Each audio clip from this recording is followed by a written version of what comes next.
O calor em Picos não dá trégua, nem mesmo quando o sol se põe, mas naquela noite de terça-feira em 1996, o suor que escorria pelas costas de Pedro não era causado pela temperatura. Era um suor frio, viscoso, cheiro de medo puro destilado em uma sala fechada há anos. Ele segurava a fotografia com as pontas dos dedos trêmulas, manchando a borda amarelada com a gordura natural da pele, mas não conseguia desviar o olhar. A imagem, datada de 3 anos antes, mostrava uma mulher sorrindo, segurando um bolo de aniversário. O sorriso era genuíno, os olhos brilhavam com aquela esperança típica de quem não sabe que vai morrer em breve. Mas não foi a mulher que fez o estômago de Pedro revirar, nem o bolo, nem a data rabiscada no verso com uma caneta azul falhando. Foi o fundo da foto. Atrás da mulher, desfocada pela lente barata da câmera analógica, estava a janela da sala onde Pedro estava sentado agora. A mesma madeira podre, a mesma tranca enferrujada em formato de gancho. E, na fresta escura entre as tábuas da janela, algo olhava para dentro. Não era uma sombra. Eram 2 pontos brancos, reflexivos, e uma sugestão de dente que pareciam humanos demais para ser um animal e afiados demais para ser gente. Pedro sentiu o ar faltar. Ele levantou os olhos da foto devagar, o pescoço estalando pela tensão, e olhou para a janela real à sua frente. A tranca estava aberta, e a escuridão lá fora parecia respirar. Ele tentou chamar Ana, que dormia no quarto ao lado, mas a voz morreu na garganta quando ouviu som inconfundível de madeira rangendo. Não vinha da janela. Vinha de dentro do armário onde ele acabará de encontrar a caixa de sapatos. Ninguém avisa que a herança dos pobres costuma vir cobrar juros mais tarde. Quando recebemos a escritura daquele terreno no bairro mais afastado de Picos, achamos que Deus tinha finalmente olhado para a gente. Eu e a Ana vivíamos de aluguel num quarto que mal cabia a cama, comendo ovo frito, sonhando com o dia em que teríamos um teto nosso. O tio-avô dela, um homem que a família mal mencionava, tinha deixado aquela casa de taipa e tijolo aparente como única posse. Disseram que ele morreu de ataque cardíaco, sozinho, no meio da caatinga. Ninguém foi ao enterro, só o tabelião que entregou a chave. Deveríamos ter desconfiado ali. A cidade inteira de Picos parecia saber de algo que nós, forasteiros vindos da capital em busca de sorte, ignorávamos completamente. O silêncio dos vizinhos quando chegamos com nossa mudança na carroceria de uma caminhonete velha não foi de respeito, foi de luto antecipado. Mas a necessidade tem cara de cachorro magro e nós não tínhamos para onde correr. Aceitamos a bênção maldita. E agora, eu quero que você, que está me ouvindo, preste muita atenção, porque o que aconteceu naquela casa em 96 não está nos registros da polícia. Antes de eu te contar o que encontramos na primeira noite, eu preciso saber se tem alguém aí perto de você. A região onde isso aconteceu é cheia de histórias assim. De qual cidade você está assistindo esse vídeo? Comenta aqui embaixo. Se for do interior do Piauí ou de qualquer lugar isolado, tranque bem as portas antes de continuar ouvindo. A chave girou na fechadura com um gemido metálico, como se a casa estivesse reclamando da intrusão após anos de abandono. O cheiro que nos atingiu primeiro não foi de mofo, o que seria normal para um lugar fechado, mas um cheiro adocicado, enjoativo, que lembrava flores deixadas tempo demais em um vaso com água podre. Ana tossiu, cobrindo o nariz com a gola da camiseta, e entrou primeiro, arrastando nossa única mala. O chão era de cimento queimado, vermelho escuro, cheio de rachaduras que desenhavam mapas geográficos de negligência.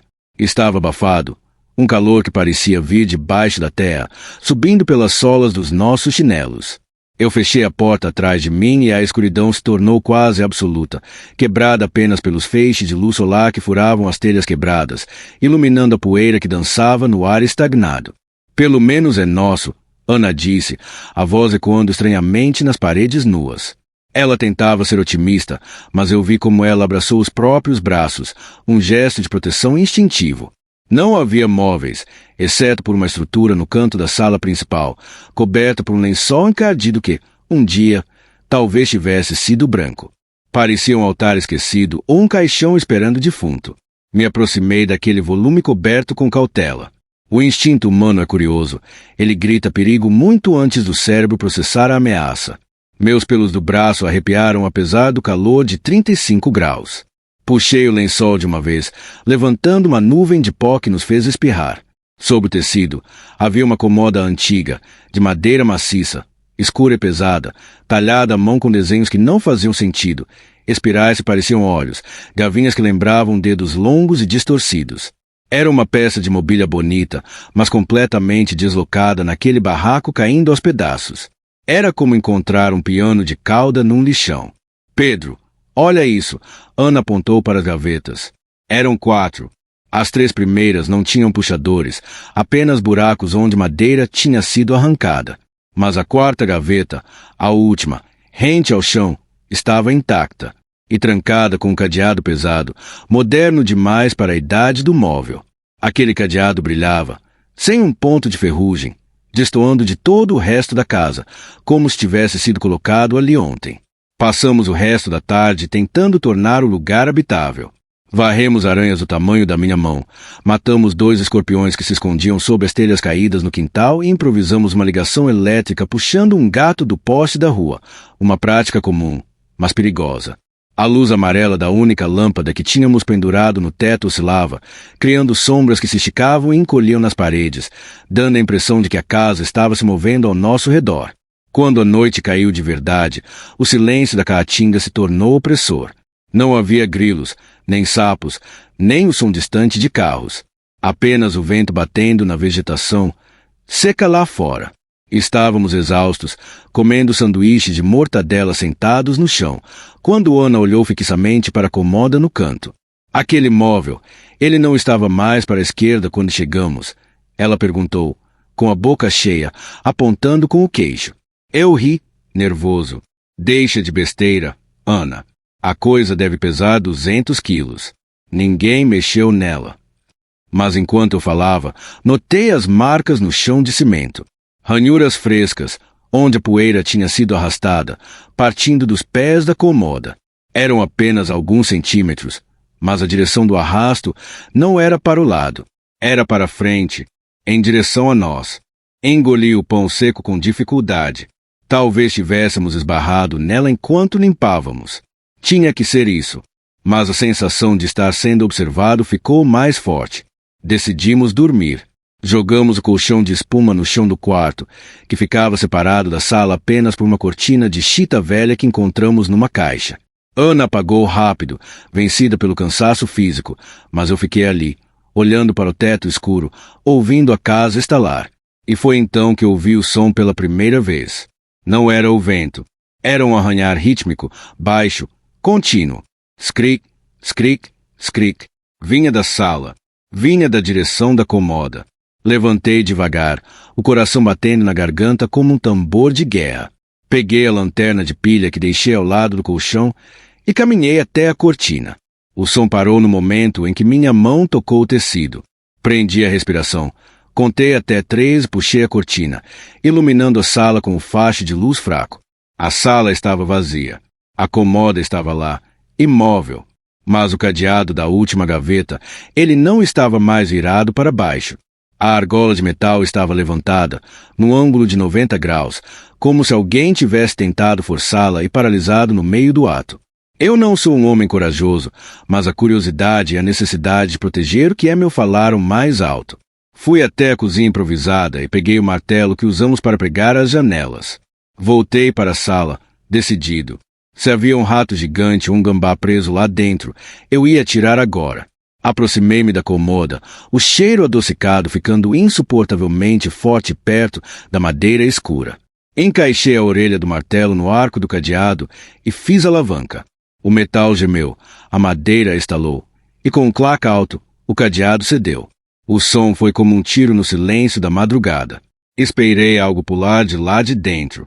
Nada. A gaveta deslizou suavemente, como se estivesse lubrificada com óleo novo. Apontei a lanterna. Não havia ouro, nem dinheiro, nem ratos. Havia apenas papéis. Dezenas de fotografias espalhadas, algumas em preto e branco, outras coloridas, todas com aquele brilho químico de revelação barata. Peguei a primeira do monte. Era a foto de um menino, talvez uns 7 anos, brincando com uma bola de plástico no terreiro da frente daquela mesma casa. Ele ria para a câmera. A data no verso dizia 1989.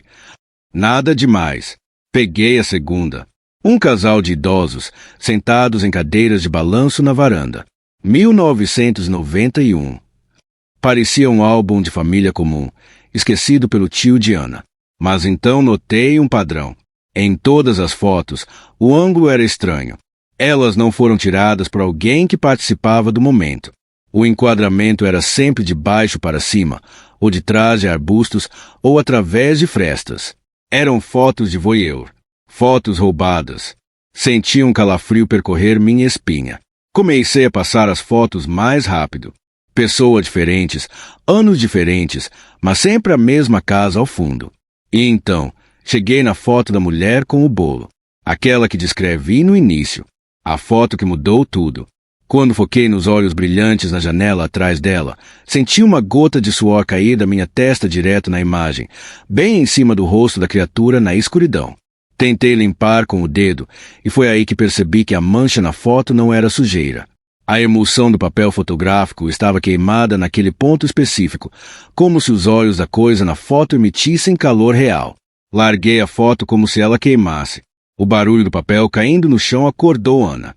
Pedro, o que você está fazendo aí? A voz dela veio sonolenta do quarto. Nada, volta a dormir.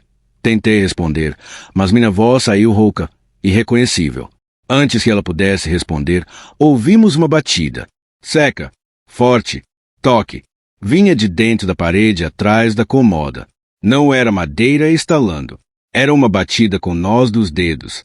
Alguém estava batendo de volta. Eu olhei para a parede.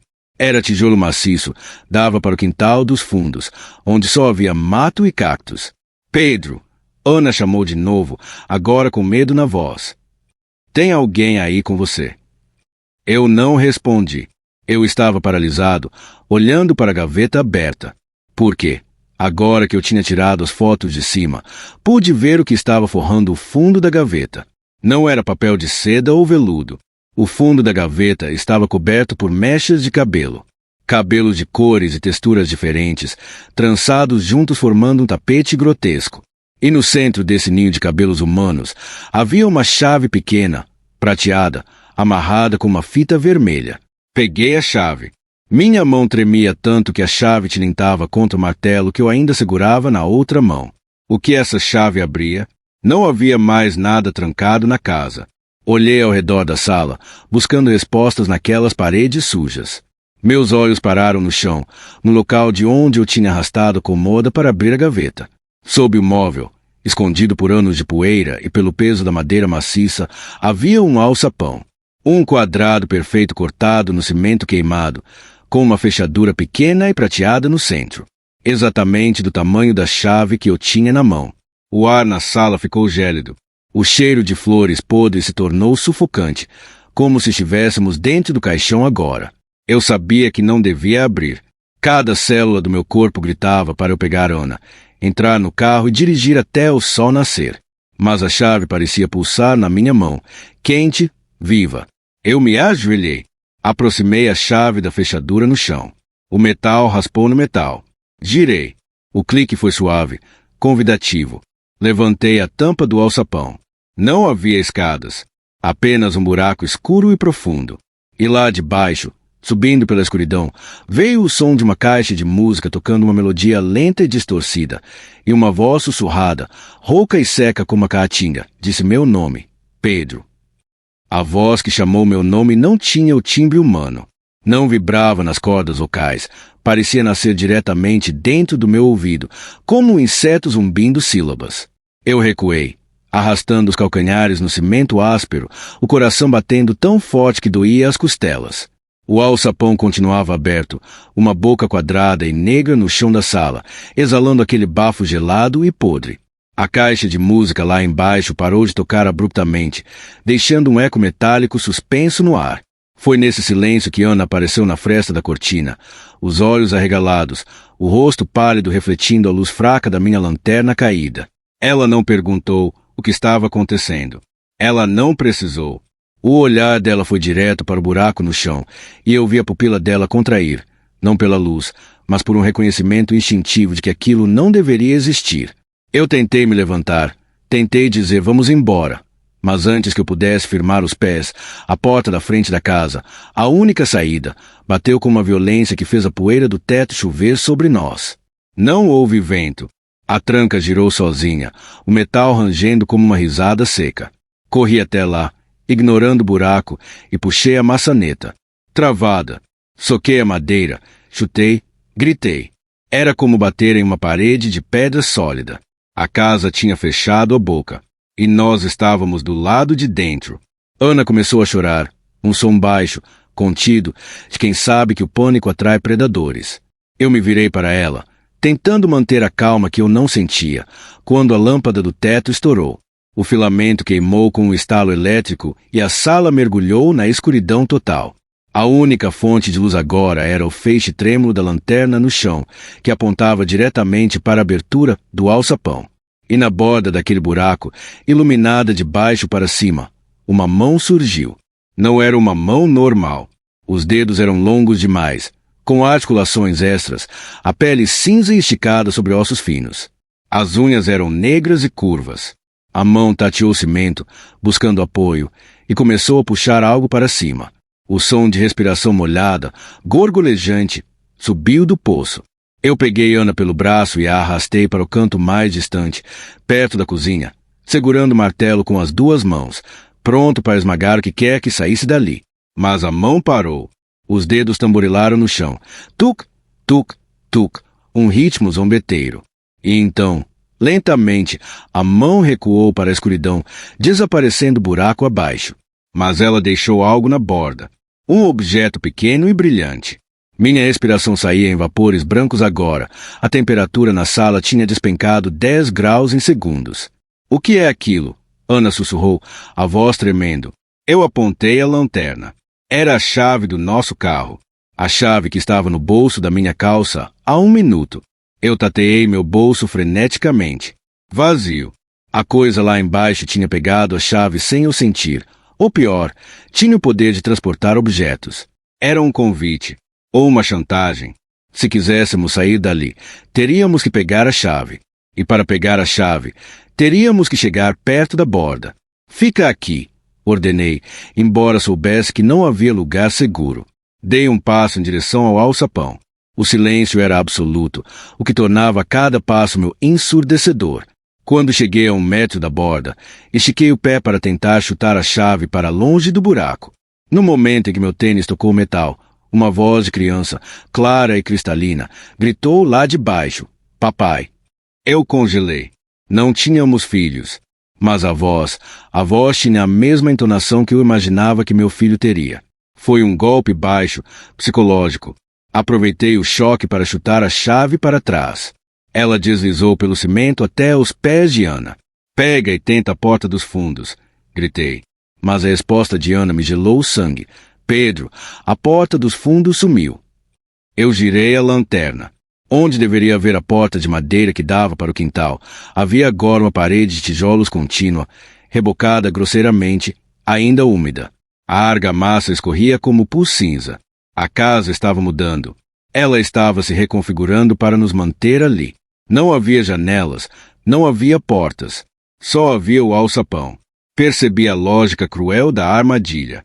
Não adiantava fugir pelas laterais. O único caminho era através do pesadelo. Voltei para o buraco. A escuridão lá embaixo parecia sólida, mas agora eu conseguia ver degraus. Uma escada de madeira estreita, descendo para o abismo. Nós temos que descer, eu disse, sentindo o gosto de bile na boca. É o único lugar que a casa quer que a gente vá.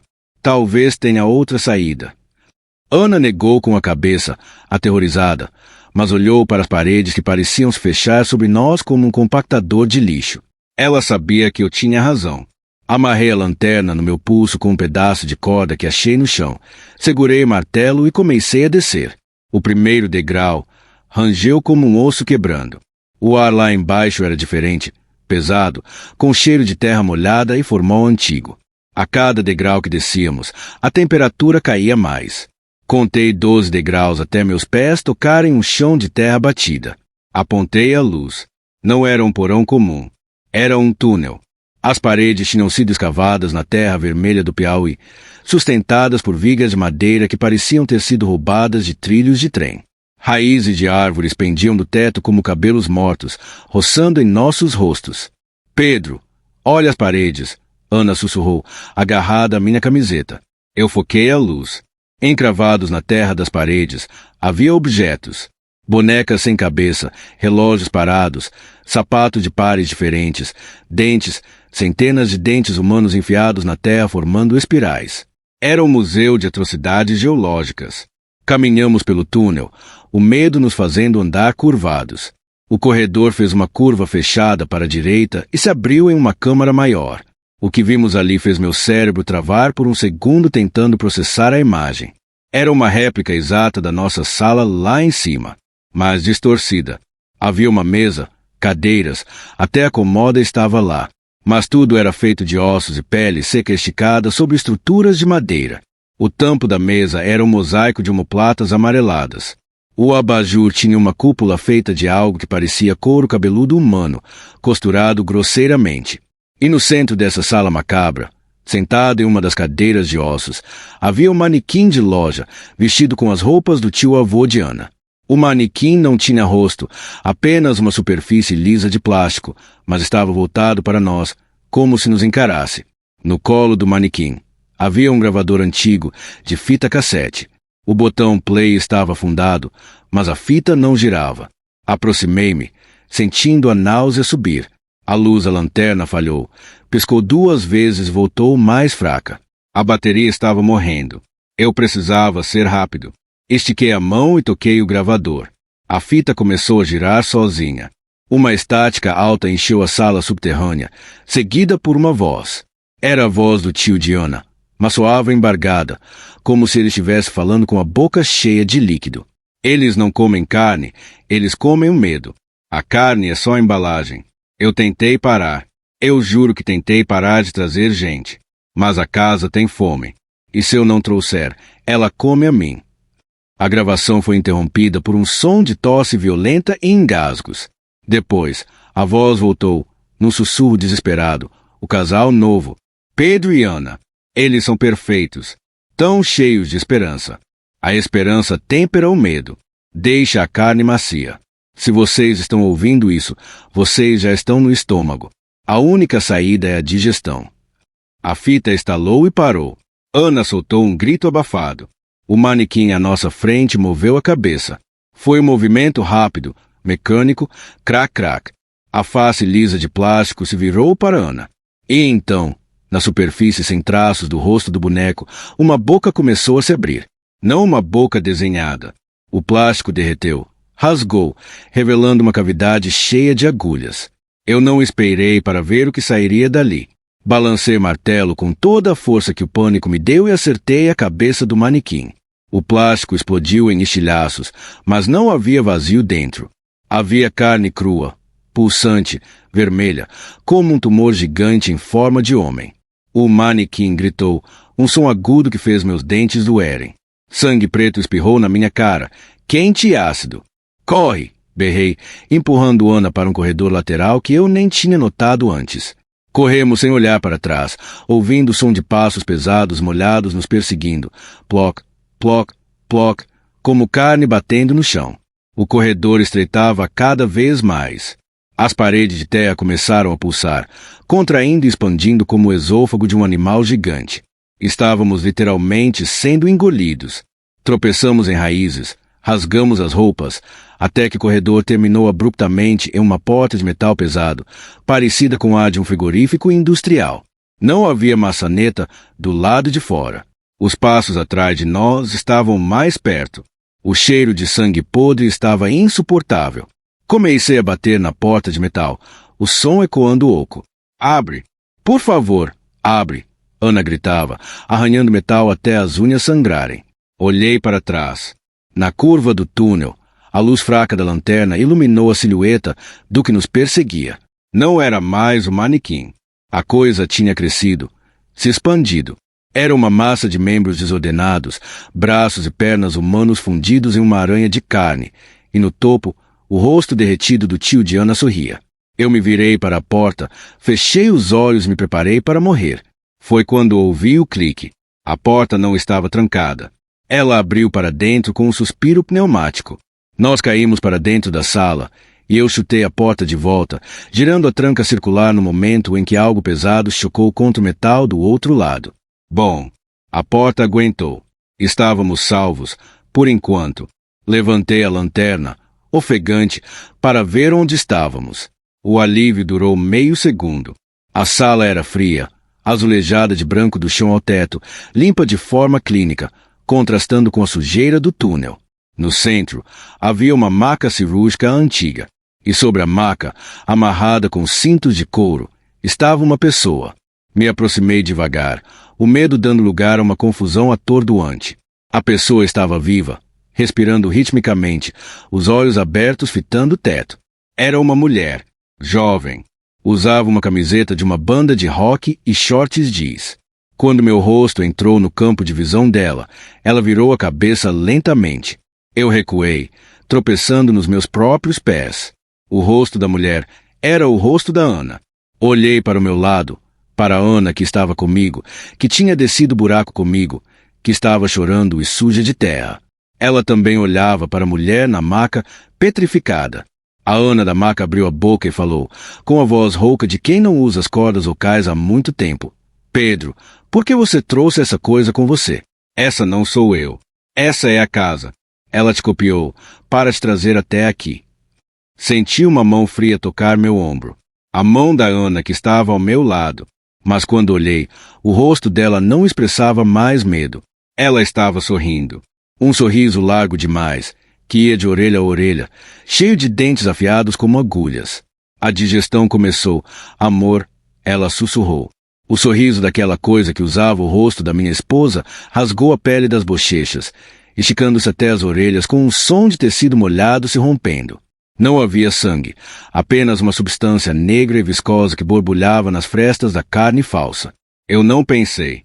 O instinto reptiliano de sobrevivência assumiu o controle, desligando qualquer lógica ou hesitação amorosa. Eu ainda segurava o martelo com a mão suada e trêmula, e num movimento de puro pânico, desferi um golpe lateral contra a cabeça da criatura. O impacto foi nauseante. Não soou como metal batendo em osso, mas como atingir uma melancia podre. O rosto da falsa Ana afundou. O olho esquerdo saltou para fora da órbita pendurado por um nervo cinzento, mas ela não caiu. Ela riu. Uma risada gorgolejante, engasgada com o piche que escorria de sua ferida. Ela segurou meu pulso com uma força que esmagou meus ossos, e eu senti o rádio e a urna estalarem sob a pressão daqueles dedos frios. Gritei, soltando o martelo, que caiu com um estrondo metálico no piso de azulejos brancos, deslizando para longe, para perto da maca onde a verdadeira Ana se debatia contra as amarras de couro. A criatura me jogou contra a parede de azulejos como se eu fosse um boneco de pano. Minha cabeça bateu forte, e a visão ficou turva, pontilhada de manchas brancas. Você é fraco, Pedro. A coisa sibilou, a voz oscilando entre o timbre doce da Ana e o rosnado gutural de um predador. A casa precisa de carne forte, de medo autêntico. O seu medo está delicioso. Ela avançou, os braços se alongando de forma impossível, as articulações estalando e se reconfigurando para transformá-la em algo quadrúpede, uma aranha humana feita da mulher que eu amava. Eu tateei o chão, buscando qualquer coisa. Meus dedos roçaram em algo frio e afiado. Um bisturi caído perto do rodapé. A sala cirúrgica não era apenas cenário, era funcional. Agarrei o cabo de metal gelado no momento em que a falsa Ana saltou sobre mim, a boca de agulhas escancarada mirando minha jugular. Rolei para o lado, sentindo o bafo de carniça dela no meu pescoço, e enterrei o bisturi no que deveria ser o flanco dela. A lâmina rasgou a camiseta e a pele falsa, e um jato de gás fétido escapou do corte, sibilando como uma panela de pressão. A criatura recuou, uivando um som que misturava dor e fúria mecânica. Corta as correias. Agora, a voz da verdadeira Ana cortou o caos. Ela tinha conseguido chutar o martelo para perto da minha mão esquerda, a que não estava quebrada. Eu me arrastei pelo chão escorregadio de lodo preto, ignorando a dor lancinante no braço direito, e cheguei até a maca. A falsa Ana estava se contorcendo no canto, a ferida no flanco borbulhando e se fechando sozinha, a carne se tricotando rapidamente. Eu não tinha tempo. Com a mão esquerda, desajeitado, usei o bisturi para serrar o couro grosso que prendia o pulso de Ana. O couro era velho e seco, cedeu rápido. Assim que soltou uma mão, ela mesma desfez as outras fivelas com uma rapidez desesperada. Ela pulou da maca, descalça, e agarrou o martelo. Mas ela não olhou para a criatura. Ela olhou para mim, os olhos cheios de lágrimas e terror. A gente não pode matar aquilo, Pedro. Aquilo é uma projeção. É a casa tentando nos digerir. Temos que sair do estômago. Antes, se eu pudesse perguntar como, a porta de metal pela qual entramos, aquela que dava para o túnel do monstro gigante, começou a envergar para dentro. Bom. O metal gemia, rebites saltavam como balas pela sala. Estávamos encurralados entre o sósia regenerado e o gigante do lado de fora. Ali. Ana apontou para uma grade de ventilação no teto, manchada de ferrugem e gordura. Era alta demais. Me dá pezinho. Rápido! A falsa Ana já tinha se recuperado. Ela ficou de pé, e agora sua forma humana estava se desfazendo completamente. A pele derretia como cera quente, revelando uma musculatura vermelha e exposta por baixo. Ela não tinha mais o rosto da Ana.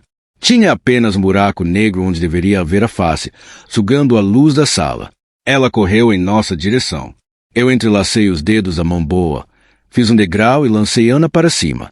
Ela agarrou a grade, puxou com força, e a peça de metal podre cedeu, caindo na minha cabeça com uma chuva de poeira e baratas mortas. Ana subiu, ágil como um gato, e estendeu a mão para mim. Pula! Eu olhei para trás.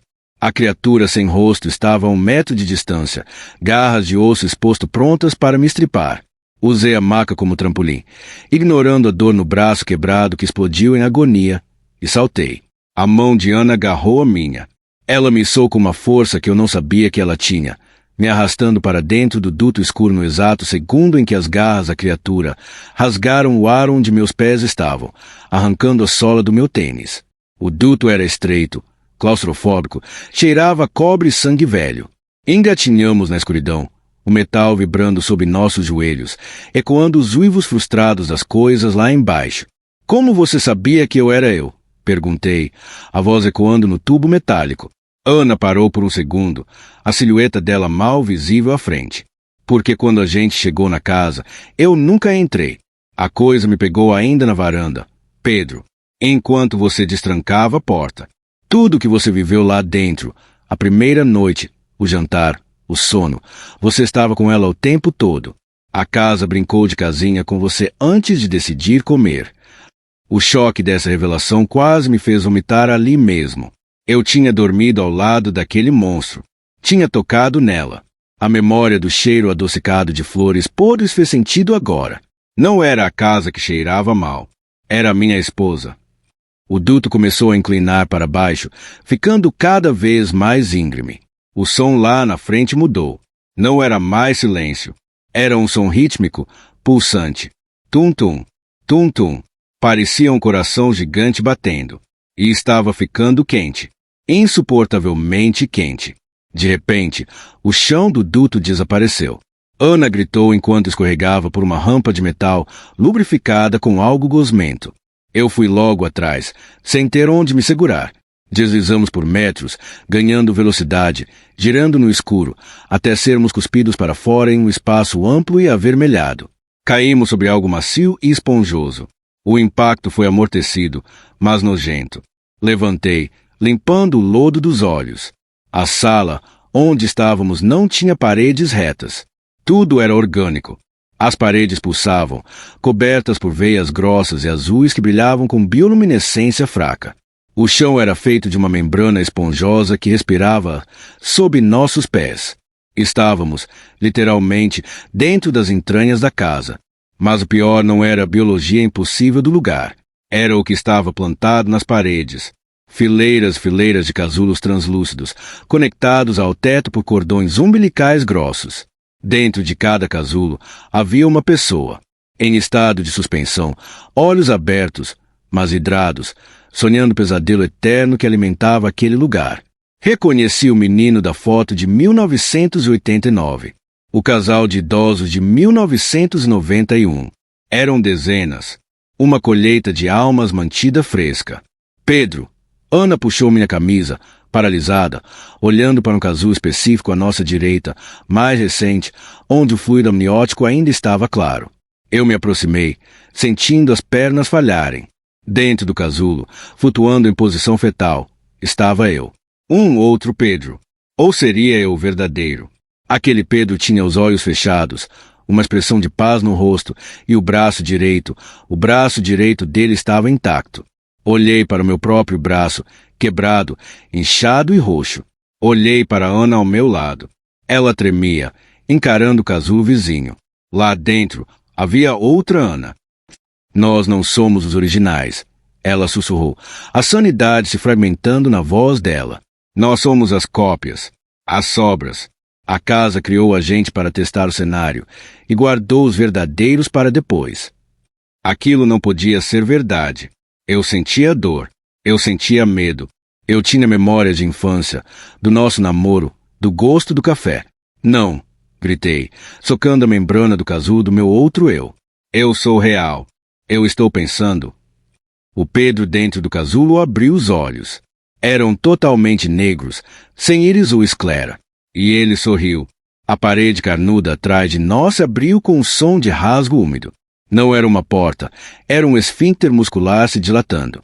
De lá de dentro, saiu um homem, ou o que restou de um. Ele usava um terno de linho branco, imaculado, que contrastava com a imundície orgânica ao redor. Ele segurava uma bengala com cabo de prata. O rosto era familiar. Eu já tinha visto em fotos antigas a família da Ana. Era o tio-avô, o homem que supostamente tinha morrido de ataque cardíaco. Ele caminhou sobre o chão esponjoso sem afundar, sorrindo com a benevolência de um avô que vê os netos brincando. Cópias, originais, são termos tão limitados, ele disse, a voz suave, educada, ecoando naquele estômago gigante. Vocês são o fermento, meus queridos. A fermentação é necessária para o vinho. E a casa está com sede. Ele bateu a bengala no chão, e o chão respondeu, as membranas se agarrando aos nossos tornozelos como raízes vivas, subindo pelas nossas pernas, nos prendendo no lugar. O ciclo de 1996 está quase completo. Mas preciso decidir qual versão de vocês tem um sabor melhor, a que sofre ou a que dorme. Ele levantou a mão, e os casulos começaram a se abrir. Para cima, apontei. O teto da câmara estomacal estava rasgando, revelando não o túnel pelo qual viemos, mas algo que parecia madeira velha e seca. A estrutura original da casa estava rompendo a biologia alienígena. Havia uma escada de mão pendurada, feita de costelas humanas amarradas com tendões, balançando no vazio acima de nós. Temos que escalar. O tio-avô, agora uma massa de fogo verde e línguas, tentou bloquear o caminho, esticando a bengala que virou um tentáculo ósseo. Ana pegou uma pedra do chão.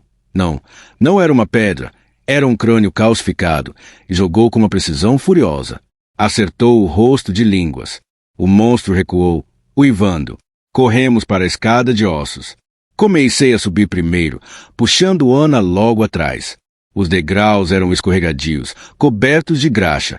A cada degrau que subíamos, a gravidade parecia aumentar, puxando nossos corpos para baixo, para a digestão que tínhamos interrompido. Olhei para baixo. O estômago estava se enchendo de um líquido gástrico preto que subia rápido. As cópias inacabadas gritavam enquanto eram dissolvidas. Subimos até os pulmões queimarem. O ar ficou rarefeito, frio. O som de batimentos cardíacos da casa ficou surdo, distante. De repente, minha mão tocou em madeira sólida. Empurrei. Uma tampa de alçapão se abriu. Saímos rolando para um assoalho empoeirado, tossindo, coberto de limo e sangue. A luz da lua entrava por frestas nas telhas. Estávamos no sótão, mas a casa original não tinha sótão. Era apenas telhado sobre as paredes. Levantei, zonzo, apoiando o braço quebrado junto ao peito. O lugar era imenso, muito maior do que a planta da casa lá embaixo permitiria. E estava cheio de objetos, não móveis, mas memórias físicas. Havia pilhas de roupas de décadas diferentes, brinquedos quebrados, Cartas amareladas flutuando no ar paradas no tempo. E no centro do sótão havia uma janela redonda, como um olho, que emitia uma luz azulada. Ana se levantou, limpando o rosto. Acabou? Ela perguntou, a voz fraca. Nós saímos? Eu não respondi. Caminhei até a janela redonda. O vidro estava frio como gelo. Olhei através do vidro. O que eu vi lá fora fez meu cérebro tentar se desligar para me proteger. Não era Caatinga. Não era Picos. Não era 1996. A janela dava para uma visão aérea, como se estivéssemos voando. E lá embaixo, numa estrada de terra vermelha, vinha uma caminhonete velha, carregada com uma mudança pobre. Na cabine, eu conseguia ver 2 jovens, um homem e uma mulher, eu e Ana, rindo, apontando para a casa no horizonte, a casa onde nós estávamos agora. Pedro! Ana estava ao meu lado, olhando para a mesma cena. Aqueles somos nós chegando. Eu balancei a cabeça, o horror absoluto se instalando. Não, Ana. Aqueles não somos nós no passado. Aqueles são os próximos. Nós não quebramos o ciclo. Nós somos a fome agora. A caminhonete parou na frente da casa lá embaixo. O eu, lá de baixo, desceu do carro e olhou para a casa. E então, ele olhou para cima. Ele olhou diretamente para a janela do sótão. Ele olhou para mim e sorriu. Um sorriso cheio de dentes de agulha. Ele acenou. Recuei da janela, tropeçando nas pilhas de memórias. Isso não é real. Isso é outro truque, gritei, chutando uma pilha de cartas. As cartas se espalharam e eu vi os nomes nos envelopes. Eram todos endereçados a nós. Datas futuras. 1997, 1998, 2020. Aviso de cobrança. Certidão de óbito. Convite de batizado. A casa não estava apenas digerindo nossos corpos, ela tinha digerido nosso futuro. Ela tinha comido todas as possibilidades de vida que teríamos tido. Olha isso! Ana segurava um espelho antigo coberto de pó. Ela virou o espelho para mim. Eu olhei meu reflexo. Meu braço estava curado. Minha roupa estava limpa. E meus olhos estavam ficando negros. A esclera branca estava sendo invadida por manchas de tinta preta, que cresciam a cada piscada. A fusão, sussurrei. Eu não impedi a fusão. Eu apenas a acelerei. O lodo luminoso que usei lá embaixo não era veneno para a casa. Era catalisador. Eu tinha matado o clone para absorver a essência dele. Eu estava me tornando a coisa que deveria me substituir. Não, Ana gritou e pegou um caco de vidro do chão. Eu não vou virar parte da mobília. Pedro, eu não vou. Ela apontou o vidro para o próprio pescoço. Eu avancei para segurá-la, mas minhas mãos não obedeceram. Em vez de segurar os pulsos dela gentilmente, meus dedos se esticaram. As articulações estalaram e cresceram, transformando-se nas garras cinzentas que eu tinha visto no alçapão horas atrás. Eu tentei gritar, não faça isso, mas o som que saiu da minha garganta foi um ruído estático, como de um rádio fora de sintonia.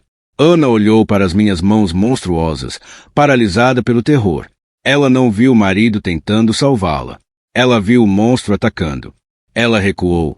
Tropeçou na moldura da janela redonda e o vidro, que parecia tão sólido, cedeu como uma bolha de sabão. Ana caiu para trás, gritando, caindo do sótão inexistente em direção à cena lá embaixo, em direção à caminhonete que chegava. Eu corri para a janela, estiquei meu braço deformado para pegá-la. Mas ela atravessou o ar como um fantasma e caiu dentro do corpo da Ana, que estava na caminhonete lá embaixo. A Ana lá de baixo, que estava sorrindo ao descer do carro, de repente parou. O corpo dela convulsionou. Ela levou a mão à cabeça, gritando de dor, e caiu de joelhos na terra vermelha. O Pedro lá de baixo, o monstro que sorriu para mim, correu para ampará-la. Eu vi a cena se desenrolar como um filme mudo.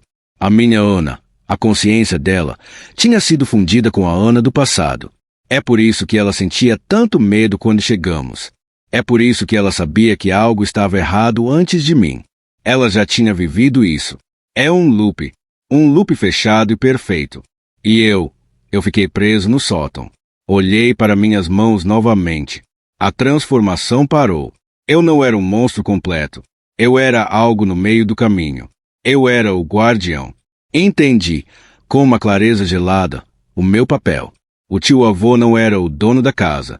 Ele foi o Pedro de um ciclo anterior. E agora a vaga estava aberta. Senti uma presença atrás de mim.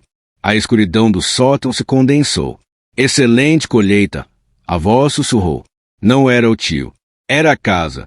A própria arquitetura falando na minha mente. A menina caiu de volta no tempo. Isso dá sabor à carne dela. O medo déjà vu é o mais suculento. Mas você fica. Alguém precisa cuidar das trancas. Alguém precisa abrir a porta quando eles baterem. Uma chave de ouro apareceu flutuando na minha frente. A chave mestra. Eu podia sentir o peso dela na minha alma. Se eu pegasse, o sofrimento acabava. Eu me tornaria parte da estrutura, imortal, sem dor, apenas assistindo. Se eu recusasse, bem, a casa tinha muitas formas de convencer. Olhei para a chave. Olhei para a janela onde vi minha esposa recomeçando o pesadelo lá embaixo. Se eu aceitasse o cargo, talvez eu pudesse mudar as regras. Talvez eu pudesse deixar a porta trancada quando eles chegassem. Talvez eu pudesse salvá-la na próxima volta. Estendi minha mão deformada. Meus dedos de garra fecharam em torno da chave fria. A sensação de poder foi imediata. As paredes do sótão vibraram em aprovação.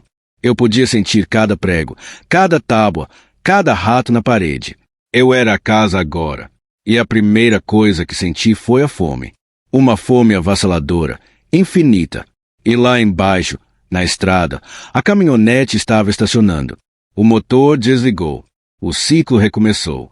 Mas desta vez, o porteiro era eu. Desta vez vai ser diferente, Ana. Tentei dizer, mas minha voz foi apenas o rangido de uma porta velha se fechando. Desci as escadas para o térreo, não caminhando, mas fluindo pelas sombras. Eu precisava recebê-los. Eu precisava ver o rosto dela de novo, mesmo que fosse para aterrorizá-la. Cheguei à sala principal. A porta da frente estava trancada. Ouvi a batida do lado de fora. Toque, toque, toque. Eram os nós dos dedos do Pedro lá de fora. O Pedro que ainda era humano. O Pedro que eu fui ontem. Tem alguém aí? A voz dele abafada pela madeira. Eu encostei minha testa monstruosa na porta do lado de dentro. Eu podia sentir o calor do corpo dele através da madeira. Eu podia sentir o cheiro do medo dela. Minha mão foi para a tranca. Eu ia trancar para sempre. Eu ia salvá-los mandando-os embora. Girei a chave para a esquerda para trancar. Clac! A tranca travou. Vão embora! Tentei gritar. Mas a casa distorceu minha vontade. A tranca não fechou. Ela abriu. A casa usou minha mão para destrancar a porta. Eu não era o mestre. Eu era apenas a ferramenta. A porta se abriu lentamente, rangendo aquele gemido agudo que ouvimos no primeiro dia. A luz do sol invadiu a sala escura, queimando meus olhos sensíveis. E lá estavam eles. Eu e Ana, jovens, suados, esperançosos. O Pedro humano sorriu, sem me ver nas sombras. Olha, amor, a porta abriu sozinha. Deve ser o vento. Eu os observei entrar. Não com os olhos, porque a luz do sol que entrava pela porta aberta queimava minhas retinas dilatadas de monstro, mas com a pele da casa. Senti a vibração dos passos tímidos da Ana no cimento queimado como se pisassem diretamente no meu peito aberto. Senti o cheiro do suor do meu eu do passado, o cheiro de medo misturado com desodorante barato e esperança. Era repugnante. Era o cheiro de um animal que caminha voluntariamente para o matadouro. A casa suspirou ao meu redor, as vigas do teto estalando em antecipação. A fome dela vibrava nas paredes, uma corrente elétrica que percorria meu corpo deformado, exigindo que eu desempenhasse meu papel. Assuste-os! A voz da casa sussurrou na minha mente, com o timbre seco de folhas mortas arrastadas pelo vento. O medo amacia a carne. O mistério tempera a alma. Vá para o armário. Faça barulho. Eu tentei resistir. Tentei gritar para o Pedro lá embaixo. Corre, seu idiota. Leva ela daqui. Mas minha garganta estava cheia de pó de tijolo e lodo. Minhas pernas se moveram sozinhas, guiadas pelos tendões invisíveis da arquitetura. Eu não era mais o Pedro. Eu era o efeito especial prático de um filme de terror que rodava em loop eterno. Eu fui arrastado para as sombras, para dentro das paredes, fluindo como água suja pelos canos, até chegar atrás da comoda na sala. Lá embaixo, ouvi a voz do Pedro humano. Pelo menos é nosso, ele disse. A mesma frase, a mesma entonação ingênua. Ouvi a Ana suspirar. Eu sabia exatamente o que ela estava sentindo, porque eu lembrava de ter estado lá, e porque agora eu podia provar a ansiedade dela pairando no ar como estática. A casa me empurrou contra a madeira do fundo da comoda. Minhas garras, longas e cinzentas, rasparam na madeira sem eu querer. Skrik, skrik. O som paralisou a conversa lá fora. Eu queria parar. Eu queria que eles ignorassem. Mas a casa apertou meus nervos, me fazendo arranhar mais forte. Skrik. Pedro, olha isso, a Ana disse. Eu sabia o que viria a seguir. Eles iam dormir. Eu ia ter que abrir o cadeado. Era uma coreografia sádica. E enquanto eu esperava na escuridão claustrofóbica entre a parede e o móvel, percebi algo brilhando no chão, perto da minha garra. Era a foto. A foto da mulher com o bolo. Mas não era uma foto revelada. Era um negativo, flutuando numa poça de tempo líquido. Eu olhei para o negativo e vi o futuro imediato. A foto precisava ser tirada. A casa precisava que a foto existisse para que o Pedro do passado encontrasse e sentisse medo. O paradoxo era um nó na minha garganta. Eu tinha que aparecer na janela para criar a prova que me condenaria no futuro. A noite caiu rápida, pesada como uma tampa de caixão. O casal comeu sanduíches de mortadela. A Ana adormeceu. O Pedro ficou acordado. A casa me puxou para fora do esconderijo, não para a sala, mas para o quintal, atravessando a alvenaria como se fosse fumaça. O ar da noite de picos estava quente, mas eu sentia frio, um frio interno de quem não tem mais alma. Fui posicionado na janela dos fundos, a janela que dava para a sala. Eu vi a câmera em cima da mesa, disparando sozinha com um timer mecânico que não deveria existir. A casa torceu meu pescoço, forçando-me a olhar para dentro. Eu vi a mulher do bolo. Não, espere. A memória estava mudando. Na foto original, era uma mulher desconhecida. Mas agora, olhando pela janela, eu não via uma estranha. Eu via a Ana. A casa estava reescrevendo o passado em tempo real.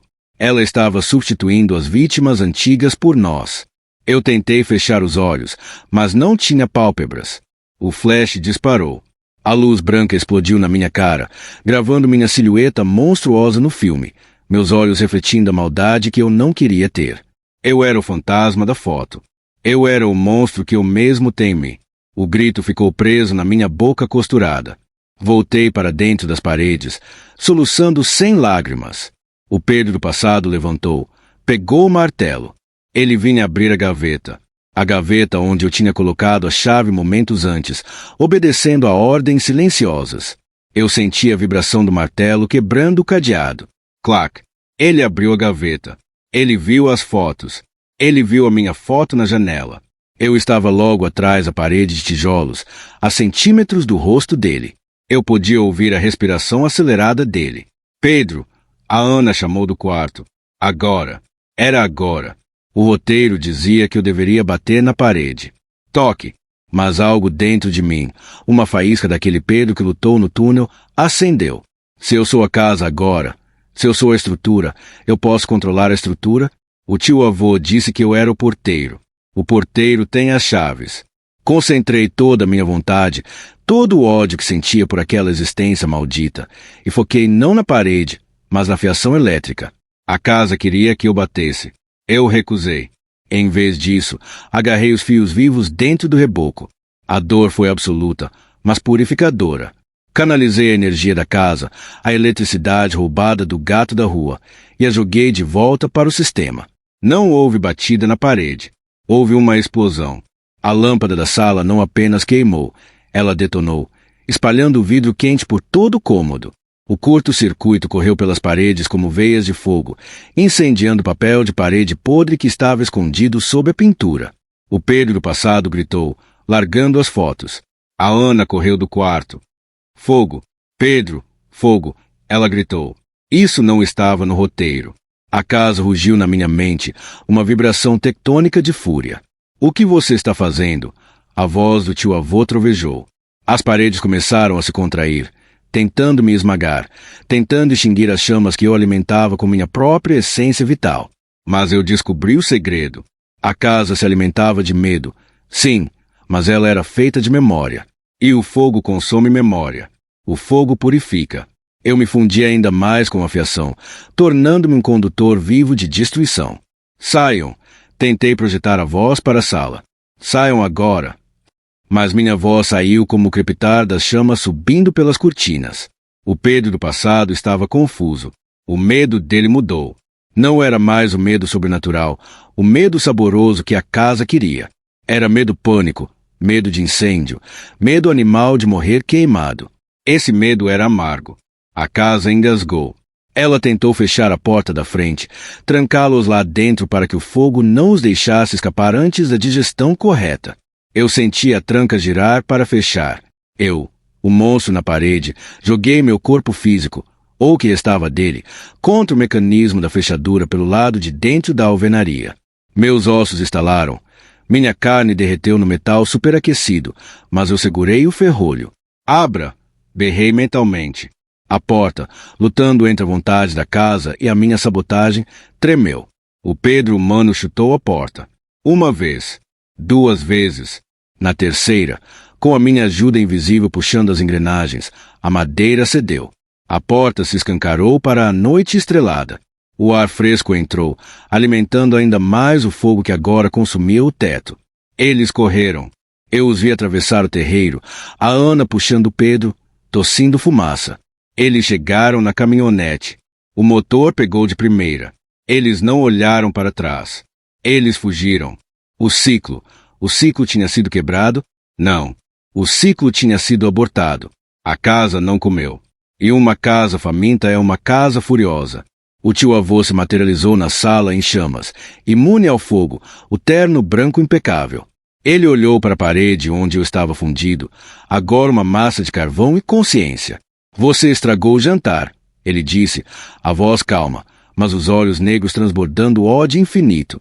Você acha que salvou alguém? Eles vão carregar o trauma. A semente está neles. Eles vão construir outras casas, outras prisões mentais. Você só adiou a colheita. Ele levantou a bengala para dar o golpe final, para me dissipar no éter. Mas eu ri. Uma risada quebrada, feita de estalos de madeira queimada. Você não entendeu, velho. Eu não adiei a colheita. Eu queimei a plantação. Olhei para baixo, para o alçapão que levava ao estômago da casa. O fogo já tinha chegado lá. As chamas lamberam o túnel de carne, e eu ouvi o grito. Não o grito do tio-avô, mas o grito da coisa lá embaixo. A entidade biológica que vivia no subsolo. O fogo real, misturado com a minha vontade de acabar com tudo, era veneno. A estrutura de osso e carne começou a colapsar. O chão da sala cedeu. O tio-avô perdeu o equilíbrio, a máscara de humanidade caindo enquanto ele era sugado para o abismo em chamas. E eu fui junto. As paredes caíram sobre nós. O teto desabou. Eu senti cada tijolo batendo no meu corpo, cada viga perfurando minha alma. Mas não havia dor. Havia apenas uma leveza indescritível. Eu estava morrendo. O verdadeiro Pedro estava morrendo. E com ele, a memória daquela casa. Enquanto os escombros me enterravam, tive uma última visão. Não era do passado, nem do futuro. Era uma visão de agora. A caminhonete na estrada de terra, quilômetros longe dali. O Pedro e a Ana pararam no acostamento. Eles saíram do carro e olharam para trás, para o clarão laranja que iluminava o céu sobre a caatinga. Eles estavam abraçados. Eles estavam vivos. A Ana colocou a mão na barriga. Um gesto inconsciente. Grávida. Talvez. Uma nova vida. Longe daqui. O Pedro humano beijou a testa dela. Eles entraram no carro e continuaram dirigindo, sumindo na escuridão da estrada, deixando picos para trás. A conexão se cortou. A escuridão me envolveu. O fogo apagou, sufocado pela terra. O silêncio voltou ao terreno baldio. Não havia mais casa. Não havia mais gavetas, nem fotos, nem monstros.